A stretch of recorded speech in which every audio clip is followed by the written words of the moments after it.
Namaskar, I am Dr. Sonali Naik. Today we are going to read the 13th chapter from Gajanan Vijay Granth. Before that, let us do a meditation. Sit quietly, take a deep breath. Concentrate your attention between your two eyebrows. See in your mind's eye. You are sitting at a beautiful, peaceful place. It is a seashore. You can hear the beautiful music of the waves. A cool breeze is blowing.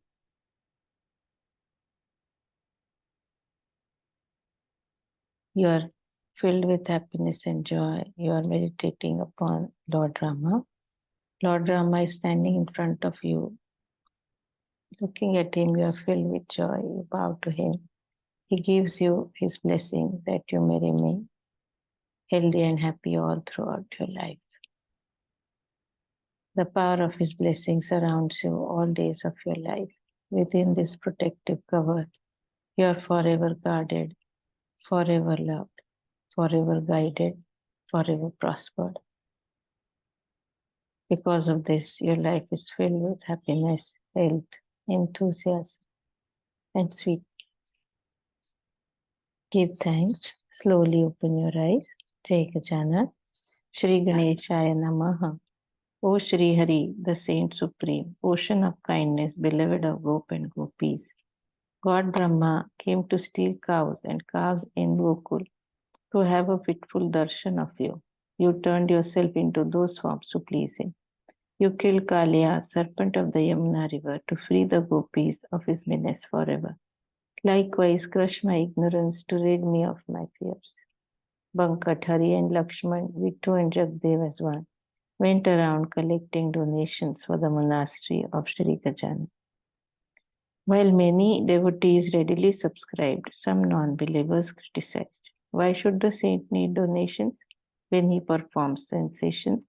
Why should he ask for money from others when he can get it straight from Kuber's coffers? Jagdev laughed at their mischief and said, the money we need is for your sake. Maharaj doesn't require a temple or a hood. The construction is for your own good. This universe is his monastery. Forests are his gardens of pleasant diversity. This earth is his bed of limitless spread. All the 8 siddhis are awaiting his summons. His splendor is entirely beyond conception. How can a candle help the sun in diffusing darkness? How can a watchman surpass the king's glory? One pious deed is enough to fulfill your dreams. Remedies curing ills are futile for soul's esteem. Diseases threaten the body, not the spirit. Soul is eternal. It has no birth or demise. You have to accumulate good deeds and blessings to enjoy and protect your well-being. If you consider your affluence as a body and bad habits as a malady, the disease can be removed indeed by performing pious deeds. Thus, build up piety in your credit with no apprehension in your mind. Sow seeds of good deeds to reap the benefits. Don't scatter seeds on a rocky surface. They will never sprout and will go waste. Bad habits and thoughts are such spots. Seeds sown there will be eaten by roaches and ants. There is no piety like reverence to saints.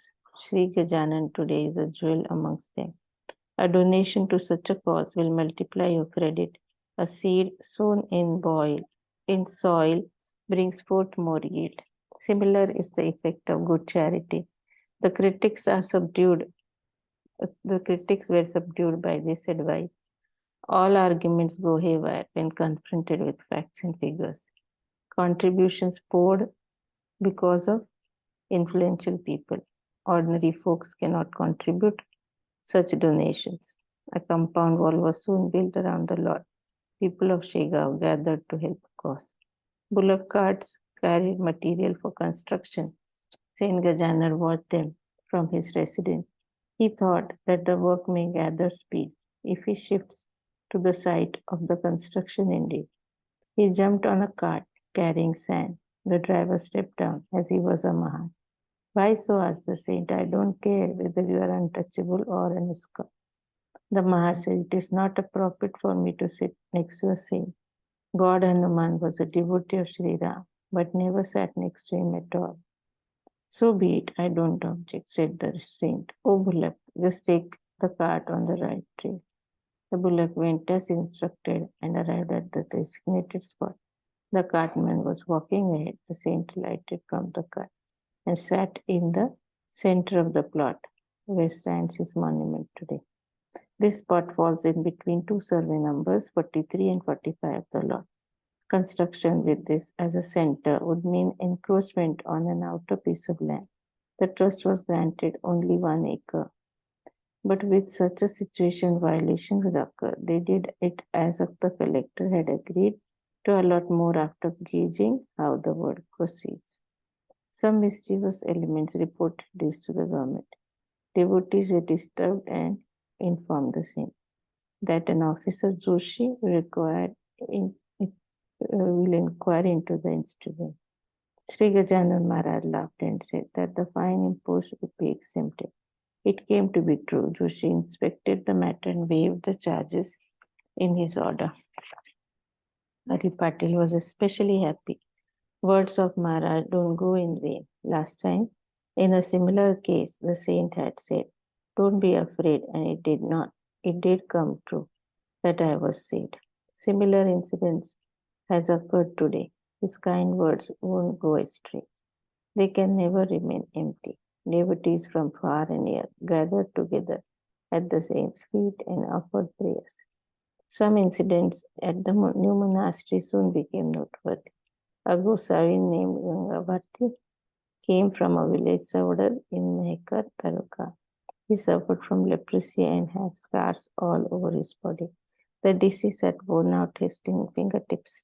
His skin was red and suffered from an itch. He was totally tired of his sufferings. He heard of the saint and came for his blessings. Devotees did not allow him near the saint. The disease is contagious, as they said. They advised him to stay away. Take a glimpse of the saint and get out of the way. In spite of the warning, Gabharti grabbed a timely opportunity. He rushed to Maharaj to bow down to him as a last resort. Maharaj slapped him on his head, and as he got up, he got many slaps on his face. After this, Maharaj kicked him hard, spat on his body disease. Ganga Bharti took it as a blessing and spread the spittle as ointment dressing. Someone standing by criticized him and asked him to clean himself, with a suggestion not to indulge in such blind faith again. He advised Ganga Bharti to take medicines instead of coming to a crazy man like this. Ganga Bharti smiled and said, nothing is impure with the saints. Musk will never release a reeking stench. What appears to you as saliva is nonsense. Ointment for my skin. It smells like musk. If you do like, come touch and smell it.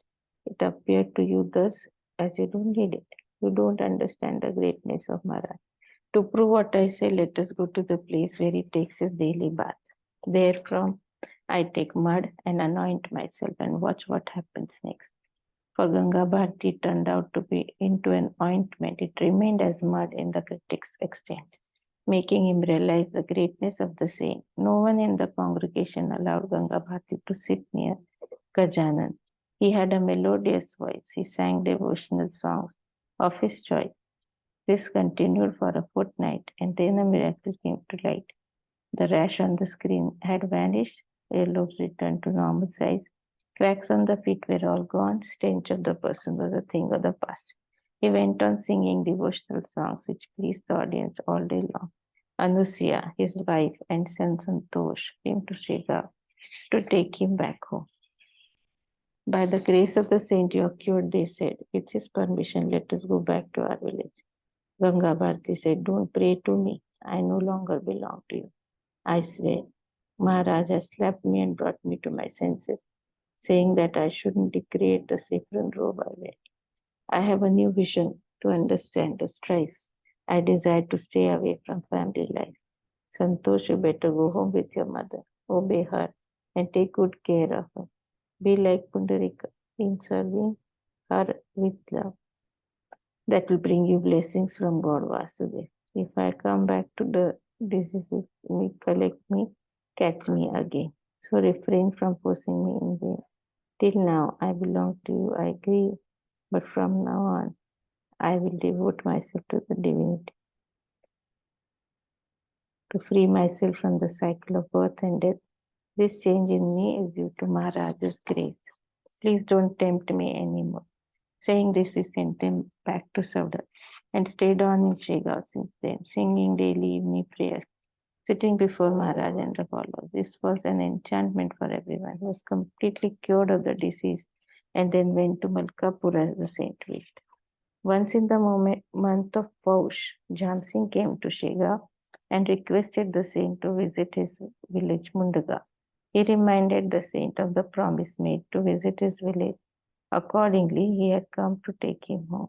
Maharaj went with him, where a big crowd had gathered to greet them on the village outskirts. Jam Singh arranged a grand feast to celebrate the saint's visit. Bungaon became second Python, where Eknath was treated with such aplomb. In the presence of Sri Gajanan, many visiting parties arranged bhajans. Cook got busy making prasad for the devotees of Maharaj. When the preparations were halfway through, Maharaj halted the process, though saying, Jam Singh, today is a void day, the 14th day of the waxing moon. Before, better arrange the feeding tomorrow on the festival of full moon. Jam Singh said that the food was all set and devotees had gathered to participate in the feast. Maharaj said, what you say is correct in your own way, but this is not an appropriate day acceptable to God. Please obey. The food will go waste, as I see. That's what you don't want to be.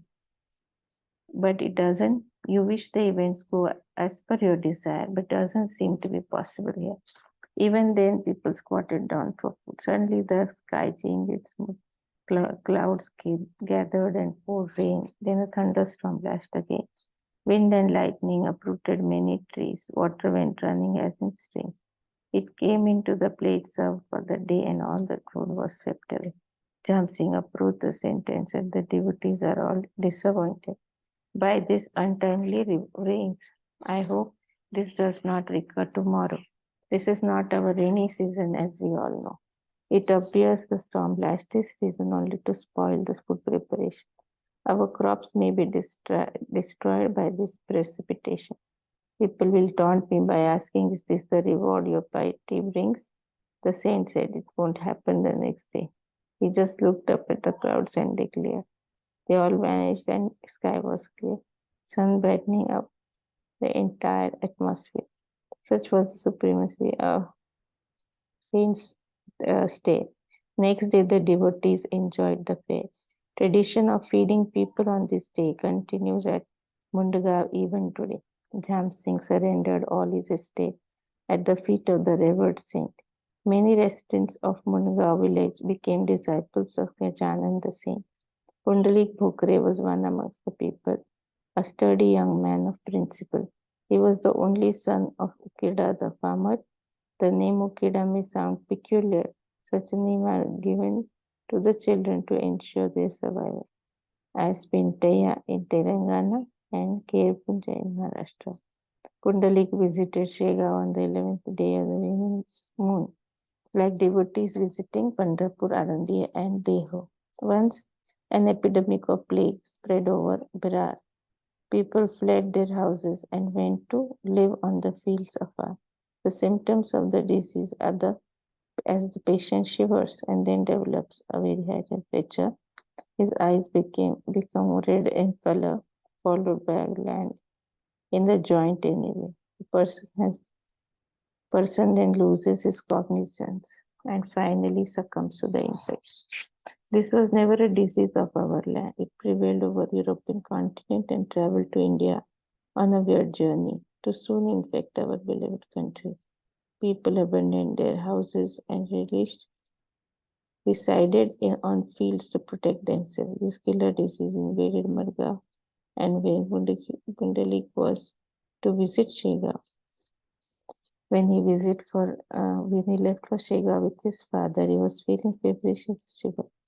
After going 10 miles on the road, he could not walk anymore, and a gland appeared in his armpit. He couldn't walk a step more on this.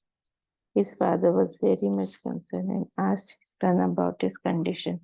Pundalik explained to him the state of affairs, his weakness, gland in the armpit, and high fever. Folding his hands, he prayed to the saint, "O Gajanan, please see that my routine visit on the scheduled day is not disturbed a bit. Let me reach and touch your feet today, then I don't care if death takes me away. Please protect me till I reach all the way." Visits to shrines and holy places are possible only if the traveler is in good health.